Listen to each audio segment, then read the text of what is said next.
Muy bien. Les decía, vamos a abrir la Biblia en Segunda de Samuel, capítulo 6. Segunda de Samuel, capítulo 6.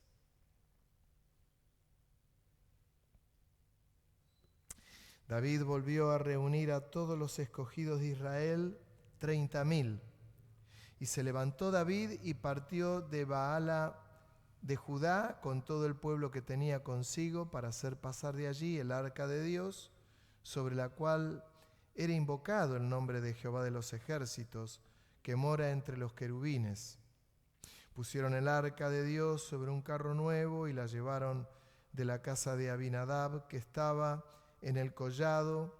Y Usa y Ahio, hijos de Abinadab, guiaban el carro nuevo, y cuando lo llevaban de la casa de Abinadab, que estaba en el collado, en el arca de Dios, Ahio iba delante del arca, y David y toda la casa de Israel danzaban delante de Jehová con toda clase de instrumentos de madera de haya, con arpas, salterios, panderos, flautas y címbalos. Cuando llegaron a la era de Nacón, Usa extendió su mano al arca de Dios y la sostuvo porque los bueyes tropezaban, y el furor de Jehová se encendió contra Usa, y lo hirió allí Dios por aquella temeridad, y cayó allí muerto, junto al arca de Dios. Y se estremeció David por haber herido Jehová a Usa, y fue llamado aquel lugar Perez-Usa hasta hoy. Y temiendo David a Jehová, aquel día dijo: ¿cómo ha de venir a mí el arca de Jehová?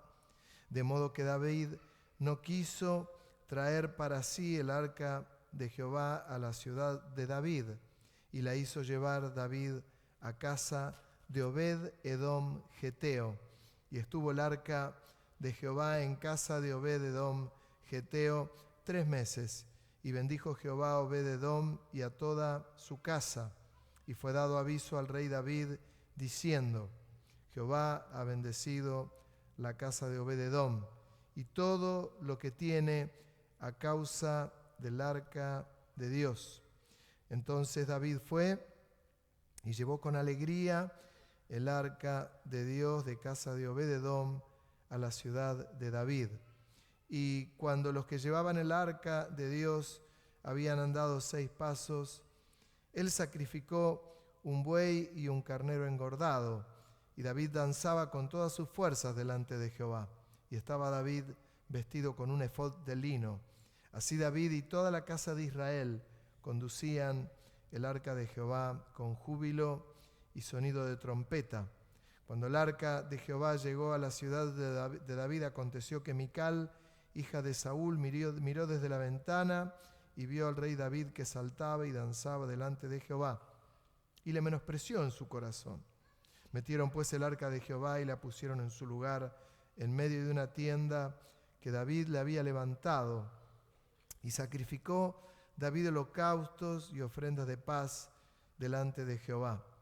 Y cuando David había acabado de ofrecer los holocaustos y ofrendas de paz, bendijo al pueblo en el nombre de Jehová de los ejércitos, y repartió a todo el pueblo y a toda la multitud de Israel, así hombres como mujeres, a cada uno un pan, un pedazo de carne y una torta de pasas. Y se fue todo el pueblo, cada uno a su casa. Volvió luego David para bendecir su casa, y saliendo Mical a recibir a David, dijo: cuán honrado ha quedado hoy el rey de Israel, descubriéndose hoy delante de las criadas de su siervo, como se descubre sin decoro un cualquiera. Entonces David respondió a Mical: fue delante de Jehová quien me eligió en preferencia de tu padre y a toda tu casa, para constituirme por príncipe sobre el pueblo de Jehová, sobre Israel. Por tanto danzaré delante de Jehová, y aún me haré más vil que esta vez, y seré bajo a tus ojos, pero seré honrado delante de las criadas de quienes has hablado. Y Mical, hija de Saúl, nunca más tuvo hijos hasta el día de su muerte. Un texto que hace poco lo leí haciendo referencia a otras áreas, y ahora me voy a referir a otras, pero también voy a mencionar algunas de las mencionadas. Cuando él recibe el arca, cuando la va a llevar a su ciudad, ustedes saben, el arca estuvo mucho tiempo en la casa de Abinadab, muchos años. Y los hijos de Abinadab eran los que iban a llevar el arca, y mientras llevaban el arca, los bueyes tropiezan, la llevan en un carro nuevo, Ahio iba adelante y el hermano Usa iba atrás. Cuando tropiezan los bueyes, él toma el arca era una caja de madera pequeña para que no caiga, y al tocar el arca no la podía tocar ningún ser humano, ninguno de ellos. Los sacerdotes ponían los 4 palos y debían ser llevadas en los hombros de los levitas. La caja no era tocada, el arca no era tocada, iba a la presencia de Dios. Usa la toca, cae muerto, David queda triste, queda con temor, con miedo, dice: no puedo llevar el arca a mi ciudad, y no encuentra mejor idea que llevarla a la casa de Obed-Edom. La casa de Obed-Edom, el arca queda 3 meses y es bendecida la casa de Obed-Edom esos 3 meses. Llega a oídos de David y va a buscar el arca, porque le dicen: la casa de Obed-Edom fue bendecida. Cuando Dios bendice la casa, la bendice en todos los aspectos habidos y por haber. Amén. Es así. El énfasis en esta tarde es llevar el arca. Cuando digo el arca, es llevar la presencia de Dios a nuestras casas. A nuestras casas. Hermano, si usted sigue leyendo en los capítulos posteriores, va a encontrar que Obed-Edom, cuando el arca es llevada a la ciudad de David, él lleva toda su familia para aquel lugar, porque había gustado la presencia de Dios. Y cuando uno comienza a leer posteriormente, comienza a ver que todos los hijos de Obed-Edom estaban en todo lo concerniente al templo. ¿Por qué? Porque los había inducido, les había mostrado que el mejor lugar para estar era donde estaba la presencia de Dios. Hijos, sobrinos, parientes, todo, llevó todo para allá. El arca, que significaba que ahí estaba la presencia de Dios, bendice todo lo que rodea nuestra vida. Todo, todo. Bendice la casa, bendice el parque, bendice los sembrados, bendice la economía, bendice el clima de la casa, el buen humor. Cambia todo. Radicalmente la presencia de Dios cambia todo. Nosotros no tenemos hoy para llevar un arca a nuestra casa, tenemos algo todavía más profundo, que es la misma presencia de Dios. No tenemos el arca, pero nosotros podemos llevar la presencia de Dios a nuestra casa. Es notorio que Abinadab, el arca estuvo en la casa de Abinadab, estaba con sus 2 hijos, sin embargo, no dice que la casa de Abinadab fue bendecida. ¿Por qué? Porque el que no le dio la importancia a la presencia de Dios fue justamente Abinadab y sus 2 hijos, los cuales ni tuvieron temor, Usa sobre todo en extender y tocar el arca, y eso le costó la misma vida.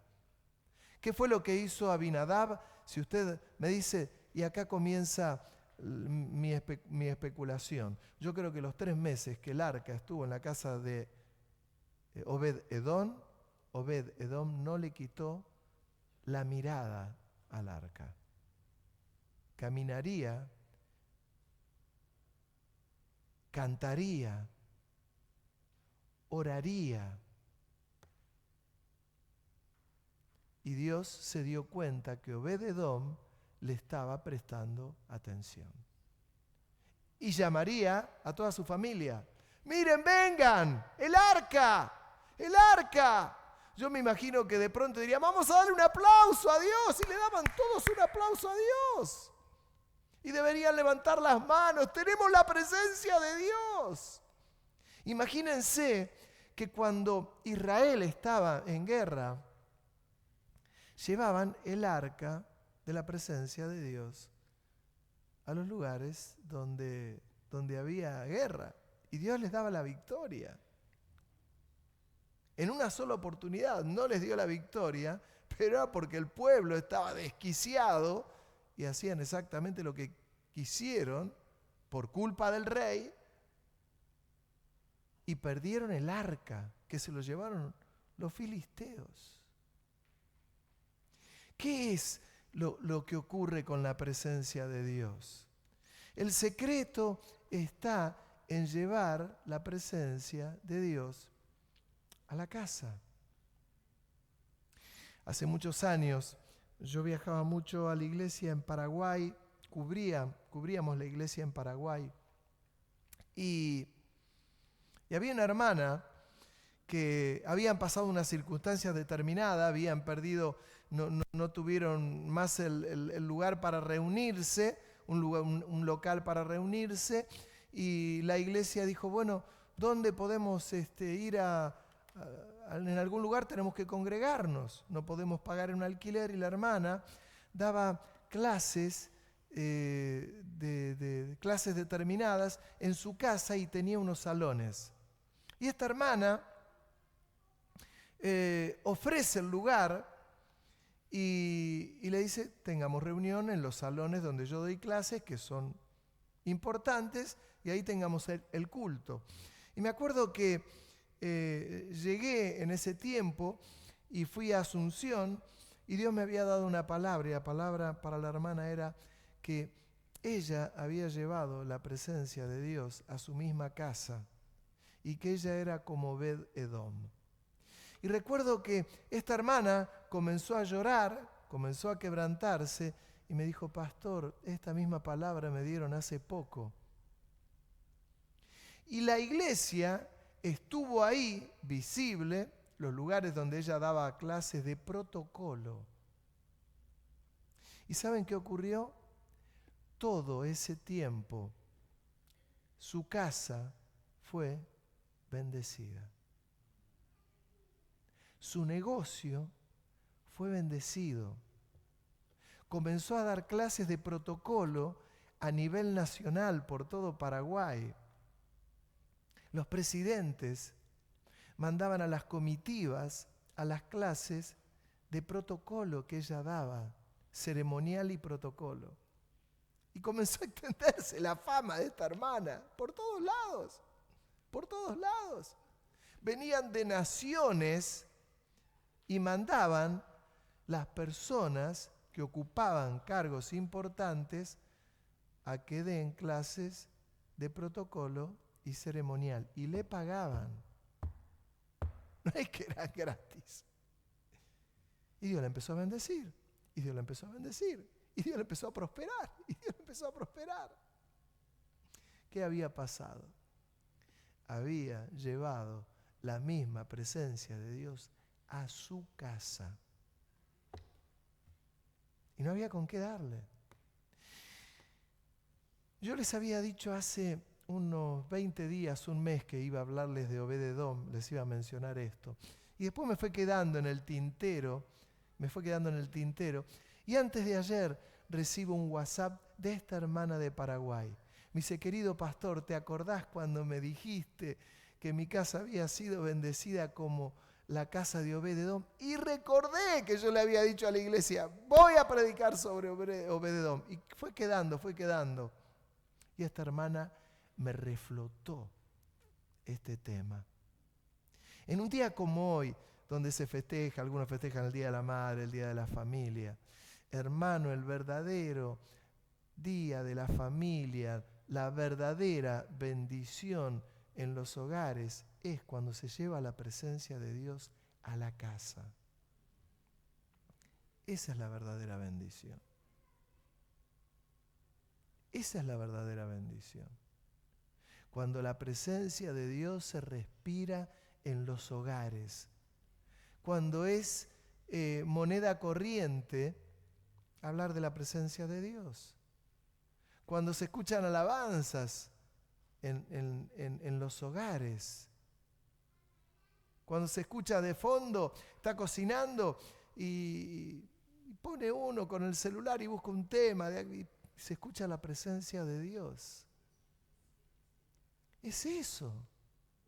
Cuando en los hogares se ora y se ora caminando por la cocina, por el comedor, por el living, por la pieza, y se camina y se ora y se alaba a Dios y se alaba a Dios y se alaba a Dios, con una canción de las tantas que conozco, o alabando en el Espíritu. Te alabo a ti, Señor, eres digno de gloria, eres digno de gloria, te alabo, Señor, y llene el living de su casa con la presencia de Dios. Esto era lo que hacía Obed-Edom.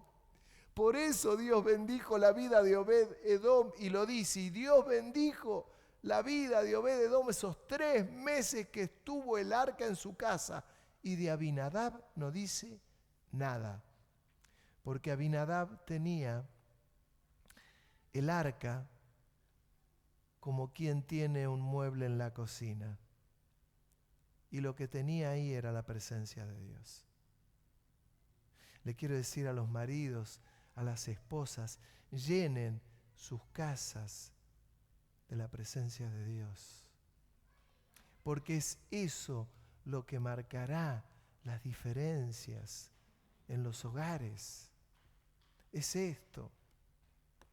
Miren, alguno me puede decir, pero ¿qué ocurre cuando hay uno que no? Y miren cómo terminó Mical, la esposa de David. Cuando David recupera el arca, dice que él iba danzando con alegría, y cuando llega al pueblo, de la alegría que tenía, le empieza a dar pan, le da un pedazo de carne y una torta de pasas. ¿Vieron cuando alguno a veces se intercambian los roles y dicen, no, nosotros tenemos que bendecir al necesitado? Nosotros, sí, vos bendecí al necesitado, pero el bendecir al necesitado que sea el fruto de haberte encontrado primero con el Señor. Que sea el fruto de haber tenido el arca en tu casa para poder bendecir a los de afuera. Porque no es a la inversa. Yo no sé por qué el ser humano siempre todo lo hace al revés. Hermano, en el camino del Señor primero es Dios. Hoy yo les decía, antes de la prédica, primero es Dios. El Día de la Madre, hermano, no me quedo festejando en mi casa. ¡Primero Dios! El Día del Padre, festejo el Día del Padre, pero primero Dios. Es mi cumpleaños. Festejo mi cumpleaños todo el día, pero llega el momento del culto. ¡Primero Dios! Habrá pastores que enseñan otra cosa, pero la verdad que la vida a veces pasa por otros canales. Hermano, que el Señor no venga un día que juegue Boca y River porque va a detener la nube de gloria para buscar a la iglesia esperando que termine el superclásico. O que pase el Día del Padre, o que pase el Día de la Madre, o que pase el día... ¿Vieron cuando el mismo Señor dijo? El mismo Señor dijo, espero que el Señor no venga el día sábado, que era cuando nadie podía trabajar, nadie hacía nada, porque si viene un día sábado, los que respetan el día sábado, no sé qué van a hacer ese día. Esto lo enseñó el Señor, no estoy enseñándolo yo. Primero Dios, primero la gloria de Dios, primero la bendición de Dios, primero Él, toda la gloria, toda la honra, toda la exaltación, porque Él es digno. No es tiempo de darle las obras a Dios, es tiempo de darle las primicias. Las primicias. ¿Qué eran las primicias? Los primeros frutos de lo que se cultivaba. Tomaban las primicias y las llevaban al templo. Bueno, en la vida, ya no te hablo ni de economía, ni te hablo ni de verdura, ni de remolacha, ni de frutas. Te hablo de la vida. Primero Dios. Imagínense, el Señor nos dio un domingo tan largo y tan lindo. Llega el horario del culto a las 7, hermano, y yo dejé todo lo que tengo que hacer antes de las 7 y me voy ¿a dónde? Al lugar que tengo comprometido para glorificar el nombre de Dios. Si ya disfruté todo el día, ¿qué hizo usted todo el día? ¿No lo disfrutó? ¿No lo disfrutó? No hizo nada. ¿Cómo no voy a apartar este tiempo para el Señor? Yo sé que a alguno no puede no gustarle esto que estoy diciendo. Es como cuando alguno dice, no, hoy me tengo que ocupar de los chicos. No hay nada mejor, hermano, tenés chicos, tráelos a la casa del Señor, que tienen que conocer la presencia de Dios. Mical despreció, la esposa de David, la presencia de Dios. ¿Sabe qué? Le dijo, qué decorado que ha quedado hoy el rey, saltando delante de las doncellas, con todo el ropaje de rey, saltando en medio de la tierra. ¡Qué honrado que ha quedado! Y David le dijo, lo he hecho delante del Rey de Reyes y Señor de Señores, el cual me ha escogido antes que a tu familia.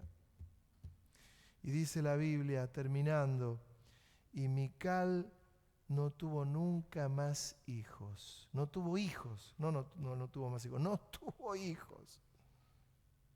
Mire lo que es escoger a Dios y darle a Dios las obras. Es que hay gente que a Dios le da las obras. Es como el que tiene perros. Ahora se utiliza darle alimento balanceado, pero cuando yo era chico no existía el alimento balanceado. Y en mi casa comíamos, y si comíamos polenta, mi madre hacía de más, y la polenta que sobraba se la daba al perro. ¿Cuánto le daban la polenta al perro y los fideos y lo que sobraba? ¿Sabe? Los perros en aquel tiempo vivían 13, 14 años, comían fideo con estofado, lo que sobraba. Se le daban arroz, comían polenta, comían verdura. Claro, cuando el perro no había, era lo que comía. Y vivían 13, 14 años. Ahora cambiaron los tiempos, ¿vio? Bueno, no es Dios para darle las obras. A Dios hay que darle las primicias. Es lo más importante. Y miren que no somos una iglesia que tenemos culto todos los días, ¿no? Pero primero es Dios. Por eso la casa de Obed-edom, fue bendecida. Fue muy bendecida. Les quiero decir un par de consejos para el hogar, tarea para el hogar. Mire, primero le voy a hablar a los jóvenes. Si alguno tiene padres que no son creyentes y hay algún jovencito que es creyente, ama al Señor, ¿y qué hago, pastor, en ese caso? Lleve la presencia de Dios a su casa, joven. Lleva la presencia de Dios a tu casa. No, pero mis padres no son ni creyentes. Con más razón. Tené tu vida devocional activa en tu casa, para llevar la presencia de Dios. ¿Para qué? Para que tus padres puedan conocer al Señor. Para que tus padres puedan tener un encuentro con Dios. Para que tus padres puedan ser salvos el día que se mueran. Lo digo a la inversa. El marido es creyente y la mujer se rebeló. ¿Puede pasar? Sí. ¿Y los hijos se rebelaron? ¿Puede pasar? Sí.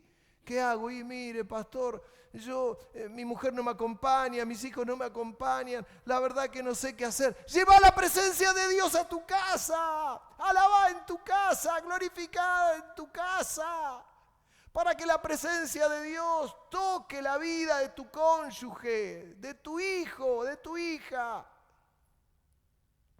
La hago de otra manera, otro enfoque. La mujer creyente, el marido inconverso, el hijo creyente o inconverso. ¿Qué hago, pastor? Lleva la presencia de Dios a tu casa. Tu marido está trabajando. No pongas palito de incienso para que se llene de olor. Que no tengo ningún problema con los palitos de incienso. Que haya olor a la presencia de Dios. Que haya olor a la presencia de Dios. Porque tu marido está trabajando y vos llevaste el arca, la presencia de Dios, a tu casa para que esté como reguero de pólvora ahí, encendido. Y cuando tu marido llegó de trabajar, lo esperás con una sonrisa. Y la presencia de Dios hará el resto. Pero entiende lo que le digo. No, me desgané, pastor. Mi marido no quiere venir a la iglesia, entonces me desgané, no tengo ganas ni de ir. Al contrario, hermano. Cuando veas que aquel tiempo se acerca de la venida del Señor, más encendido tenemos que estar. Miren, yo recuerdo hace muchos años un hermano que él era un líder en la iglesia. Yo era un joven, yo no era pastor, era miembro de la iglesia allí en Buenos Aires. Y había un hermano que era líder de la iglesia y un día se le patinó el embrague y dejó de venir, dejó de congregarse. Se le gastó el disco del embrague. Y era la mujer y tenían 2 nenas chiquitas. Y sabe, la mujer, iban siempre en el auto con él, iba a la iglesia, iba el marido, la mujer, los 2 hijos. Un día a él se le patina el embrague, deja de ir a los cultos y ella, la mujer, no manejaba. ¿Qué hacía la mujer? Llegaba al horario de culto y agarraba a las 2 nenitas, las vestía, tomaba el colectivo, se iba media hora, 40 minutos de colectivo hasta la iglesia, bajaba con lo que eso implicaba del colectivo, con las 2 nenas, iba al culto, el culto terminaba a las 10 de la noche, ella se iba de las 10 de la noche, tomaba el colectivo, había tanta inseguridad como hubo siempre en nuestro país, tomaba el colectivo y llegaba a su casa 10:30, 11 menos cuarto de la noche, con las 2 nenas, 1 mes, 2 meses, 3 meses. ¿Sabe qué ocurrió? Su marido volvió a los pies del Señor.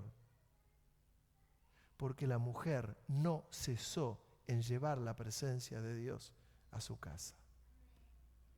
No cesó. ¿Sabe? Con el tiempo, el marido fue pastor. Cuando yo lo veía, le decía, vos le debés tu vida a tu esposa. Porque era la que llevaba la presencia de Dios cuando a vos te patinó el embrague. Llevaste la presencia de Dios, llevó la presencia de Dios a tu casa. Seguía la lámpara encendida. No, es que, hermano, como no me acompaña mi cónyuge, no puede andar. ¿Desde cuándo? Cuando esto pasa, el otro tiene que estar firme. Dice el libro de Proverbios, el capítulo 14, verso 1. La mujer sabia edifica su casa, mas la necia con sus manos la derriba. Habla de la mujer, pero así como habla de la mujer, puede hablar del hombre. Uno de los dos puede querer derribar la casa, pero si el otro se pone firme y sigue con el concepto, primero Dios, primero va a ser Dios. Primero Dios. No, pero es que yo quisiera que me pongas este clavito acá. Te voy a poner el clavito, pero primero Dios. Voy a hacer la comida, pero primero Dios. Tengo que hacer el jardín, pero primero Dios. O voy a hacer el jardín porque lo tengo que hacer de día, pero llegó un momento del horario del culto y dejé el jardín, dejé la palita, dejé el rastrillo, dejé lo que tenía que dejar para venir a ocuparme de Dios. Es llevar la presencia de Dios. No hay misterio. No hay misterio. Había un juego que yo cuando era chico lo jugaba, algunos de los que están acá, algún timbero también habrá jugado, era la pirinola. ¿Se acuerdan de la pirinola o no? La pirinola uno le daba vuelta, tiraba y caía. Y cuando quedaba para arriba decía, toma 2, toma 5, pierde 5. Bueno, hermano, el evangelio no es la pirinola. El evangelio es, si usted tira la pirinola, tírela, pero siempre te tiene que caer arriba el cartelito que te diga primero Dios. Primero Dios. Primero Dios en tu casa, primero Dios en tu trabajo, primero Dios en los estudios, primero Dios en el noviazgo, primero Dios en la relación entre el hombre y la mujer, primero Dios en la relación del hijo con los padres, primero Dios. Yo he conocido cantidad y el hombre en esto es más flojito. Perdónenme, los hombres son más flojitos. Hombres que la mujer se le plantó en la casa y el hombre dijo, no puedo ir. Y quedaron los dos. Y dejaron todo. Por no haber ubicado a Dios en el lugar que tenía que ser ubicado. Mujeres que los hombres les patinó el embrague y que siguieron cientos, miles. La mujer es más independiente, es más firme, con más convicciones, con más fe.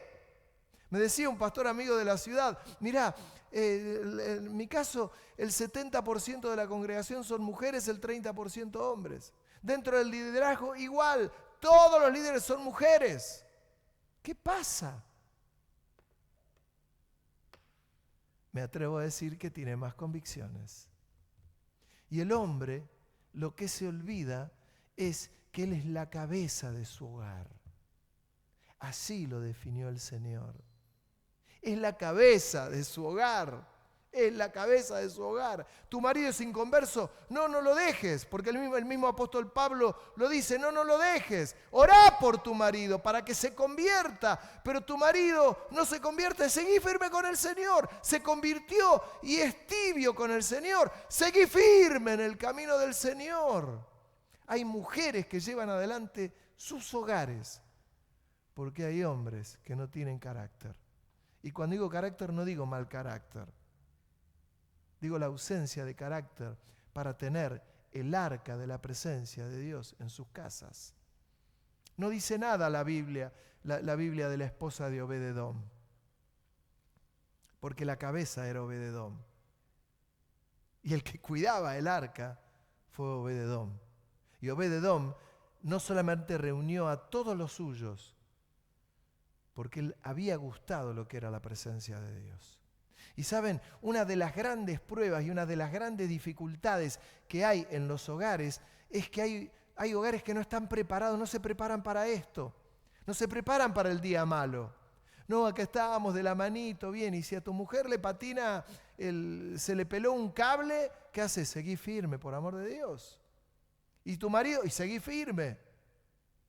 Claro que es mejor estar los dos juntos, claro que es mejor los dos cuidando el arca, buscando la presencia de Dios. Pero cuando los tiempos en la pareja y en el matrimonio no coinciden por trabajos, por un montón de cosas, hermano, que uno por un lado y el otro por otro lado, distintos horarios, porque hoy trabaja el hombre y la mujer y tienen distintos horarios, pero que la antorcha esté encendida, que la lámpara esté prendida. Pero esto lo tiene que hacer cada uno en sus hogares. No podemos vivir de lo que predicamos 2 veces por semana. Y la lámpara tiene que estar continuamente encendida. Pero eso lo tenés que hacer en tu hogar. Que las mujeres sean prudentes, no sean necias. Que se den cuenta que lo más importante, hermano, no es la lamparita que tenés que cambiar arriba, sino que lo más importante es la presencia de Dios. Y que el hombre no le dé ningún motivo a la mujer para que haya una lámpara que se le quemó y que es incapaz de subirse a una silla y desenroscarla. ¿Saben las veces que ocurre esto? Pero recordemos que lo más importante es la presencia de Dios. Siempre, siempre. Vas a estar tanto tiempo leyendo las Escrituras, cortá el pasto. Y una cosa es verdad y la otra también. Te está tapando el pasto porque lo tenés así largo, hermano, cortá el pasto. y tener una linda comunión, preciosa comunión con el Señor, que es lo que te va a sostener. Es primero Dios. Es primero Dios. Es primero Dios en lo económico, es primero Dios en lo familiar, es primero Dios con los hijos, primero Dios. Yo a veces cuando me encuentro con gente que me dice, no, mirá, tengo que cuidar a mi hijo, primero Dios. ¿Saben qué descubrí? ¿Qué descubrí con los años? Que yo amo a mis hijos, pero nunca voy a poder cuidar a mis hijos mejor que Dios. Dios cuida de tus hijos. Dios cuida de nuestros hijos. Ocupémonos de Dios. El día de la familia, ocupémonos de Dios, pongámoslo en el centro. No, es que hoy era un día familiar, entonces nos quedamos hasta tarde con los chicos festejando. No, llegó el momento del culto y le digo, chicos, nosotros, papá y mamá, nos vamos a la iglesia. ¿Quién viene con nosotros? Bueno, no, mirá, yo no. Listo, estuvimos todo el día juntos. Dios los bendiga. Nos vamos a la iglesia. ¿A qué? A glorificar el nombre de Dios, porque justamente es el día de la familia. Y la familia tiene que glorificar a Dios. Uy, cómo estoy con los tapones de punta. Pero ¿sabe? Alguien se lo tiene que decir, hermano. Alguien se lo tiene que decir. Alguien lo tiene que decir. Que las mujeres sean prudentes y no sean necias. Alguien lo tiene que decir. A los hombres que no sean necios, que sean prudentes. Alguien lo tiene que decir. Primero Dios. Siempre. Primero Dios. Saben, la vida de Obed-Edom fue tremendamente bendecida porque fue primero Dios. La de Abinadab, no. Es más, se le murió un hijo porque no tuvo temor de Dios el hijo. Ahora, ¿quién le va a enseñar el temor de Dios a los hijos? Los padres se lo tenemos que enseñar. Claro que después ellos serán grandes y decidirán, mirá, yo me voy a tomar un recreo, mirá, haz lo que quieras, ya sos grande. Pero yo te enseñé la palabra de Dios correctamente. De esto se trata. De esto se trata. No, quiero vivir la vida porque la vida se va rápido. ¿Sabe? Yo no me arrepiento de haber quemado mi vida para el Señor y de seguir quemando mi vida para el Señor. No me arrepiento. Yo tenía 15 años cuando me metí en la iglesia, mis amigos, no, yo disfruto la vida, me voy a bailar y todo. Yo también le decía, me voy a bailar. Tenemos unos cultos tremendos en la iglesia, danzábamos. Ah, ¿no te vas a bailar a Exila? No, yo voy a un lugar, está todo iluminado así. Hay un teclado, hay una batería, danzamos, saltamos, glorificamos a Dios. ¡Qué aburrido! No hay nada más lindo que la presencia de Dios. ¿Saben? Yo estoy seguro, algunos verán este video y muchos de los que están acá. Si vos pudieses volver a cuando tenías 20 años, 18 años, ¿cómo sería tu vida? ¿Cómo sería tu vida? Decime la verdad.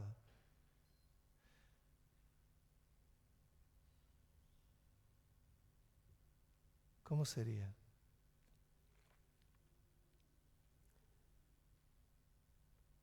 ¿No se te ocurriría decir, no, yo me quiero preparar de verdad para servir al Señor? Porque la vida se va así, ¿eh? Dígame, ¿no se va así la vida? José, ¿no se va así la vida? Yo ayer tenía pelo, hermano. Yo les puedo asegurar que era ayer. Tenía un pelo. Me escribe una compañera del secundario que che, Abel, ¿dónde te quedaron las canas que tenía? Claro, yo tenía 18 años y era típico lo mío. Tenía todo el pelo, cantidad de canas, un montón de canas. Me decían, ¿cuántos años tenés? 18. Ah, pensé que tenías 30. Me daban más, por todo el pelo canoso.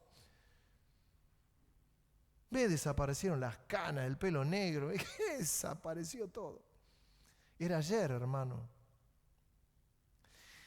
Tenemos que redimir el tiempo, como dice las Escrituras. Aprovechar bien el tiempo.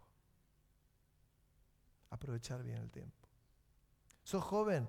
aprovechá bien el tiempo, conocé a Dios más que nadie y ponelo en primer lugar. No, pero yo quiero ser ingeniero. ¡Está bien! Y yo también quiero que seas ingeniero, el mejor. Pero primero Dios. Después de Dios, todo para abajo se acomoda solo. Todo. ¿Por qué creen ustedes que Job, cuando uno lee el libro de Job, él se levantaba y lo primero que hacía sacrificios por sus hijos, por si alguno de ellos había pecado? ¿Sabe lo que hacía Job? Bendecía a sus hijos.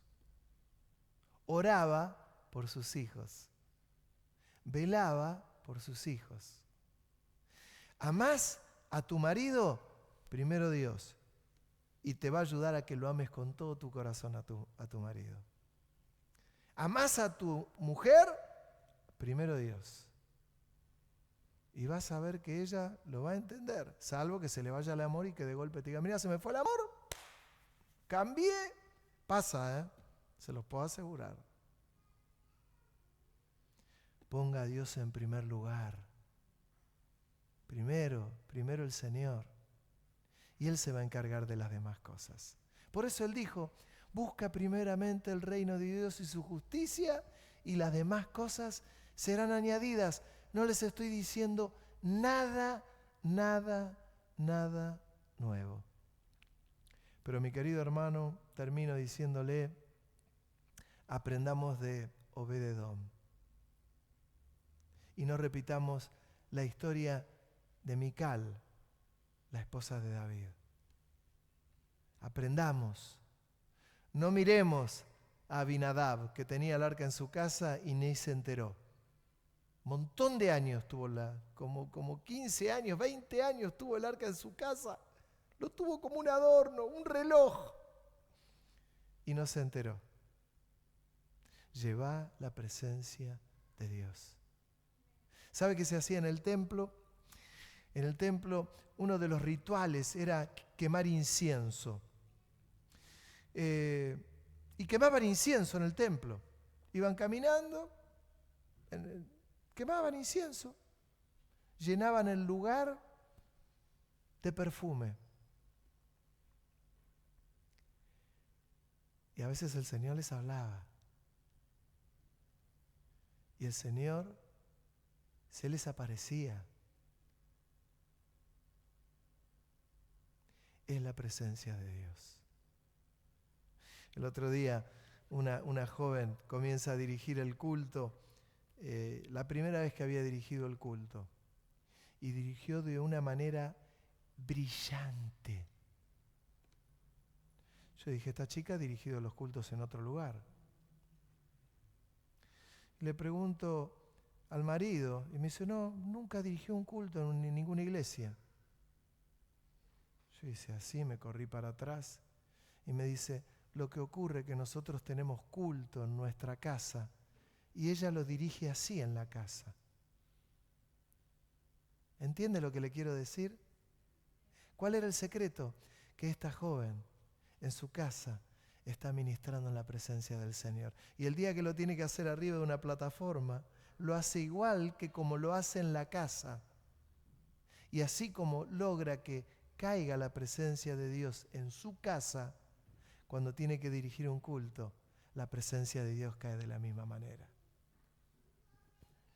No hay misterio.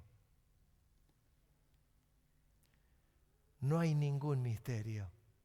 Pastor, yo desafino. El mejor lugar donde tenés que practicar es en tu casa, glorificando el nombre del Señor. Yo bendigo el nombre, yo bendigo el nombre, yo bendigo el nombre de Jesús. Yo bendigo el nombre de Jesús. Y si quiere, hoy los celulares tienen para grabar. Grábese. Yo bendigo el nombre de Jesús. Después que pare, ponga play. ¡Ay, cómo desafino! Y le va a ayudar a poder entonar y darle algo precioso al Señor. Y si no lo puede lograr, porque no todos pueden lograr entonar una canción, tranquilo. El Señor tiene un filtro grandote que hace y le llega a él un oído como una melodía angelical. es la iglesia del Señor. Hermano, en el Día de la Familia, a todos ustedes que vinieron, Dios los bendiga. Y a los que lo están mirando, te perdiste un culto, hoy tendrías que haber estado acá. Había que quemar incienso en el Día de la Familia en la casa del Señor. Que Dios le bendiga muchísimo. Amén.